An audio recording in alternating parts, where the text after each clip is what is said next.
Listen, we all know that Berengaria is one of the best characters in the game, if not the best character in the game flat out, but that doesn't mean that I can't talk about my own version of a build for her. My name is Tom, otherwise known as Titanium Legman, and welcome back to the channel. Unicorn Overlord. Hello everyone. If you enjoy what I do, build guides such as these, my general coverage of Unicorn Overlord, or the way I handle the gaming sphere in general, a like on this video and a subscription to the channel would be very much appreciated. Thank you so much. So what is the topic of the day today? That topic is Berengaria, the Dark Marquess. Now, again, as I said in the intro, we all pretty much know at this point that Berengaria is an absolute monster. I mean, look at her. She's got great stats. Got a great design. She's decked out in black and orange as per the requirements of being a unique character in my army at this point. But her class is just incredibly strong. The combat capability that she has with her various different skills, the fact that she comes in promoted, the fact that she can use axes and great shields, she has so much going for her. And so it shouldn't be a surprise that there's a lot that you can do with her. Today, I'm talking about my evade tank Berengaria, a topic that came to me at the suggestion of people in my community, and I think the way I've got her set up here proves to be very simple, but devastatingly effective. So we're going to talk about why. The goal here is to have a frontline tank Berengaria who can pretty much avoid literally anything that comes her way that isn't a true strike, and even then if she does get hit by a true strike, still not take too much damage and be able to recover from that if she needs to. To accommodate this, we have first off the following stat set. I have her set to offensive and lucky to make sure that she's still dealing a good amount of physical attack damage, seeing as how her natural defenses are pretty decent. And then we have her on lucky, so that she has as much evade as possible. The beautiful thing is, you don't need to have sky-high defenses if you're rarely, if ever, getting hit in the first place. And I'll tell you right now, most hit rates against Berengaria that I've seen thus far, even as far as Bestoria, been 8%. 12%. I mean, you'll be seeing some examples on screen throughout the video. She's dodgy. She's real dodgy. As far as her items are concerned, she has the following. She has the Labrys Axe, 18 physical attack, not bad at all, 5 initiative, and plus 20% guard rate. That guard rate is nice for if she does happen to run the risk of getting hit by something, especially a true strike attack. She has a pretty good chance of blocking it and taking massively reduced damage. Then the key is the Mirage Great Shield. This is a fun little piece. It gives you 3 physical defense, 20% guard rate, but a whopping plus 50% guard efficiency and plus 50 evasion.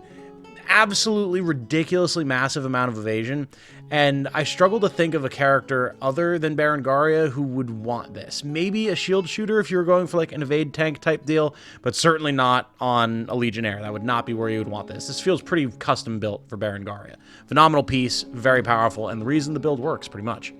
Then we have a Lapis Pendant, so we can make better use of both Painbringer and Sanguine Pursuit, our 2 passive abilities that we will talk about here in a moment. And the Royal Scarf, an item that I got access to recently in Bestoria, which is just an upgraded version of the Silk Scarf that you may have seen as early as when you recruit Travis.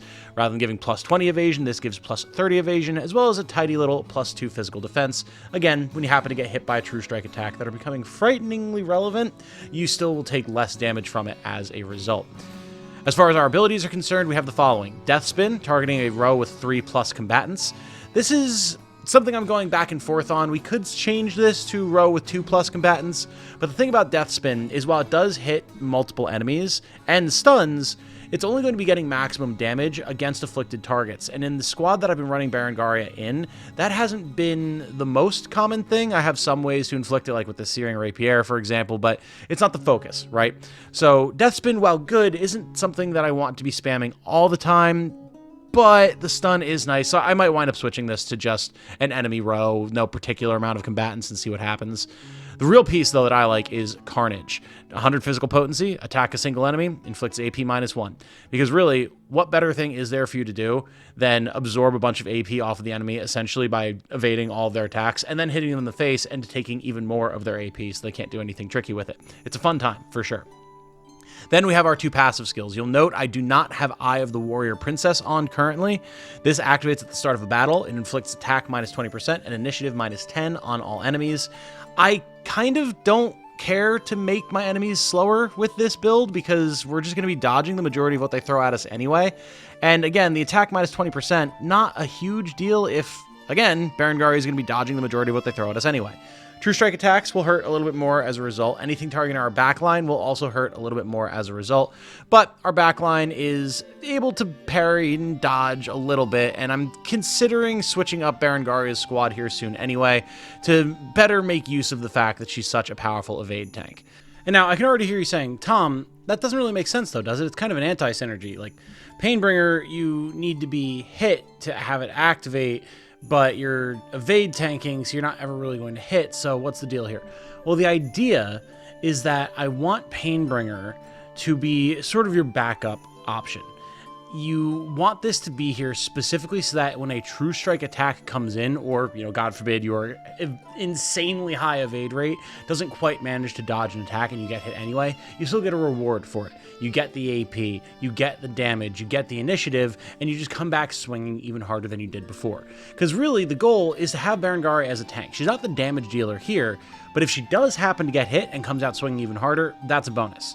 Then with Sanguine Pursuit, she can get her HP back, and she can keep attacking every single time one of your allies attacks, and then if they're afflicted, get even more passive points back. It's a fun little synergy, and primarily Sanguine Pursuit is going to be the thing that you use, but when you run up against true striking opponents, especially some very scary and dangerous enemies in Bistoria, Painbringer will wind up being more relevant than you might think, even despite this being an evade tank build. So I really like this setup. I think it has a lot more potential than people realized. And while I get why people would come into my streams and say, well, Tom, Painbringer requires it to be hit. Don't you want that to happen? Why would you make her an evade tank? Better to not be hit at all and not need the Painbringer if you're just using Berengaria as a tank anyway. And in the squad setup that I have for her right now, and potentially some of the squad setups that I'm brainstorming for her in the future, she doesn't need to be the damage. Just being a nigh untouchable object in front of your actual damage dealers is more than enough in the majority of situations. So that's why I feel like this setup does work. Disregard the own passive points is 2 or less. I have now since shifted that. That was a remnant from an old tactic that I had set on her. You don't want that. You do not want own passive points as 2 or less here, because then Painbringer will never activate, which means you'll never actually Sanguine Pursuit. So disregard that from the old footage. I love this build when I really need to be able to guarantee that I'm not going to get hammered by something that would normally deal a lot of damage. I throw Berengaria at it. Even under level against the Bestrels of Bistoria in my previous stream, who were causing a lot of issues for me, don't get me wrong, she still was able to come in and handle them extremely efficiently. Then with the backup from her friends here, who I kind of have a little bit of a pursuit squad going on right now. It's part of why I set her up with a sniper and 2 swordmasters so we can get a lot of chain attacks going, and it does work. It's not the most ideal squad, but with these guys, she absorbs all of the attacks, starts swinging, they all start swinging as follow-ups, and when they attack, she starts following up, and it's a very self-reliant squad. They don't have to do too much to be able to handle things. We can quickly go over the squad, I suppose. We have Nils the sniper here with a flame bow to put out flame arrows to, again, try and get some enemies burning, to lean into Berengaria's afflictions that she likes to have on enemies. Then just, some damage boosting stuff. Nothing crazy, very simple. We have Alexandra the Swordmaster with a Searing Rapier as her primary thing that I have her go for. Really, I could have her reliably use Fire Slash by moving it to the top of the priority order. I have been enjoying just having her Meteor Slash something, though, to try and bring it down.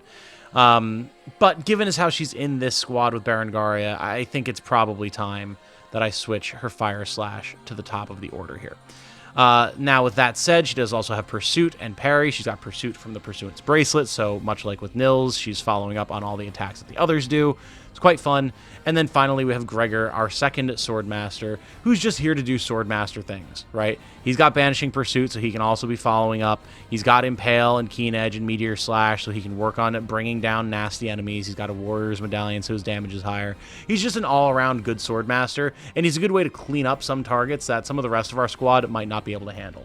It's fun. It's a lot of fun. I have not yet upgraded this squad to have 5 members, but I don't feel the need to just yet. We're working on getting all of our squads upgraded, and once we do, I may wind up throwing another Pursuer in here, or maybe some sort of magic damage, potentially something that's going to spread around some poison or some freeze to get more afflictions going on for Berengaria, something like that. But either way, since it's going to be something that's going to be in the front line, it's going to have to be equally as dodgy or tanky, so maybe even a shield shooter. We'll see. I do recommend that you try out this build. There's a ton of different stuff that you can do with Berengaria, of course, but this has been an absolute blast. And again, this Mirage Great Shield really is built for her, so if nothing else, then you can use that item to great effect with her.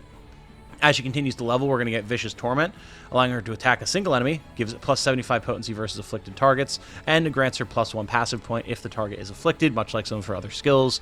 This is going to be great because she's just going to be able to get in there, she's going to be able to deal a bunch of damage to an enemy who's afflicted, get her passive points back, continue to dodge all over the place, continue getting extra attack and AP and everything from Painbringer.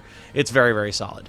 Then, of course, the fact that she has Vital Absorb, allowing her to take stamina off of enemies, really meaning that her squad can just be out there and dodging attacks and absorbing hits for a very long time, and provoke to pull enemies towards her so that she can keep doing that.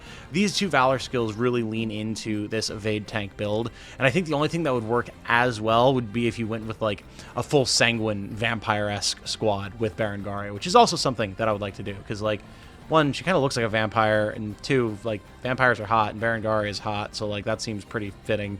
And also, like, what better way to make use of getting punched in the face and pulling enemies towards you and absorbing their stamina than also having a bunch of abilities, like, you know, her own Sanguine Pursuit, to be able to restore your HP and the HP of your squad mates. So I think that could be a lot of fun, but for now, I'm loving this evade build. I highly recommend that you try this on your own Berengaria. With that said, though, I'm going to wrap this one up here. Just wanted to do a quick little video today talking about this because it has been such an effective build. If you have your own version of an evade tank build with Berengaria or another cool build for her, I recommend that you drop it in the comments so that I and others can see what it is and maybe draw some inspiration from it. Let me know your thoughts as well. And until the next time, my name has been Tom, otherwise known as Titanium Legman. I hope you all have a good night. Stay safe and healthy out there.